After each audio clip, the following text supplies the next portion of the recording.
Olá, sejam bem-vindos todos no nosso canal, nessa estreia do nosso canal, que será um espaço para a gente falar de uma forma diferente da matemática. O objetivo é dar um outro olhar. E hoje, para estrear, nós vamos falar de uns números que têm um charme, que têm um encanto, por serem originais, por serem especiais. Nós vamos falar dos números primos. Como reconhecer se o número é ou não é primo? Antes de falar sobre isso, antes de falar das técnicas matemáticas que vão nos ajudar a reconhecer, vale lembrar que primo vem de primus, que significa primeiro, único.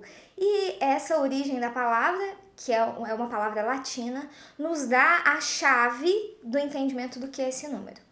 Então vamos lá.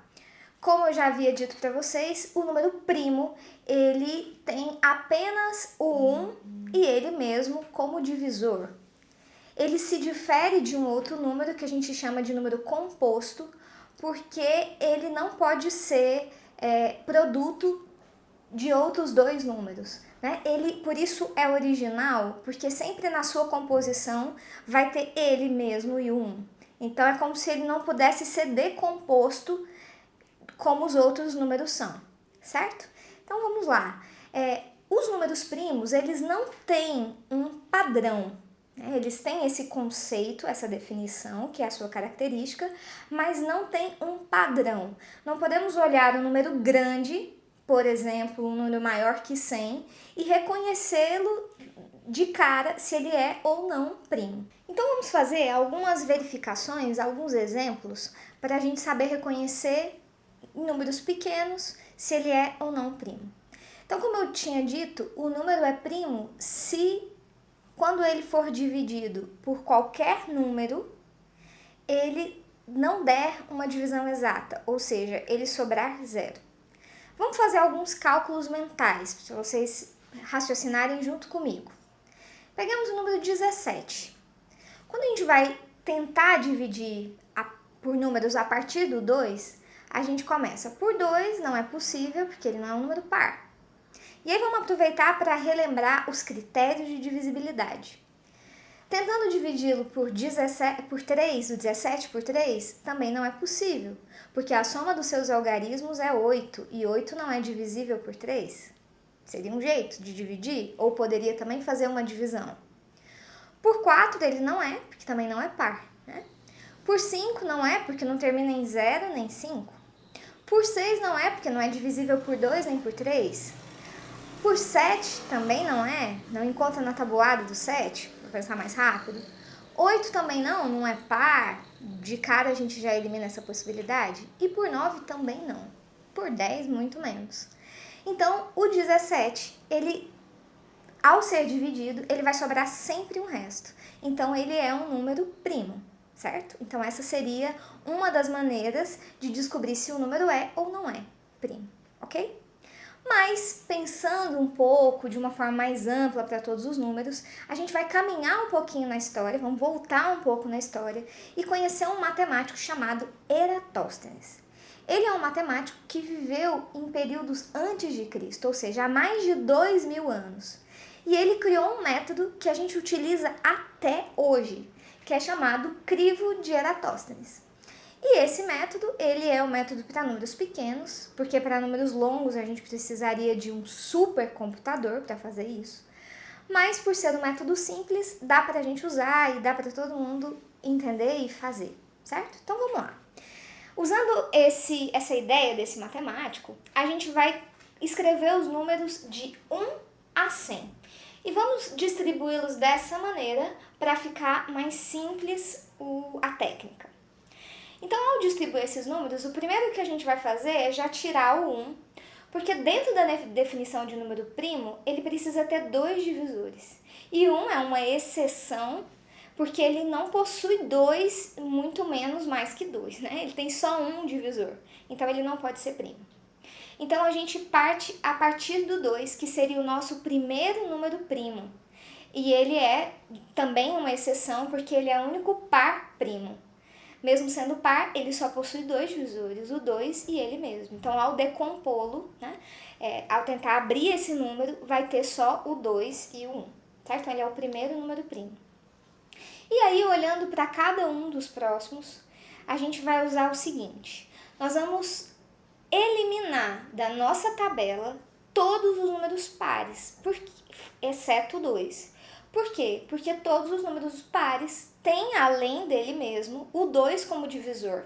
Então, olhando em toda a nossa tabela, nós vamos retirar todos os números pares. A gente já tem uma tabela bem reduzida, pela metade, certo?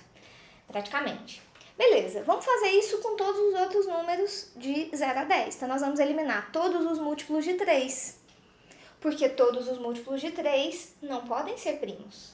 Porque tem o 3 como um divisor além dele mesmo, certo? Vamos fazer o mesmo com 4, eliminando todos os múltiplos de 4. No 4, na verdade, nem precisa, porque já estão eliminados por ter eliminado os números pares. Então, já está tudo resolvido. Depois, nós vamos eliminar os múltiplos de 5, certo? Tá fácil esse, né? Só eliminar os terminados em 5 e em 0. Depois, chegaremos nos múltiplos de 6, que já foram eliminados. Por quê? Porque a gente já eliminou os pares e os múltiplos de 3. Então, os múltiplos de 6 automaticamente sumiram da nossa tabela, certo? Depois, vamos eliminar os múltiplos de 7. Esses tem bastante por aí ainda, então vamos eliminar todos os múltiplos. Lembrando que seriam aqueles números que estão contidos na tabuada do 7, é claro, estou só falando uma coisa óbvia, mas para ficar claro. Os múltiplos de 8 também já foram eliminados, são todos pares. E depois, para encerrar nossas eliminações, vamos aos múltiplos de 9. E depois seria os de 10, mas também já estão eliminados porque eliminamos os múltiplos de 5 e de 2. Ao fazer isso, a gente tirou da nossa tabela todos os nossos números compostos. Não resta mais números compostos, certo?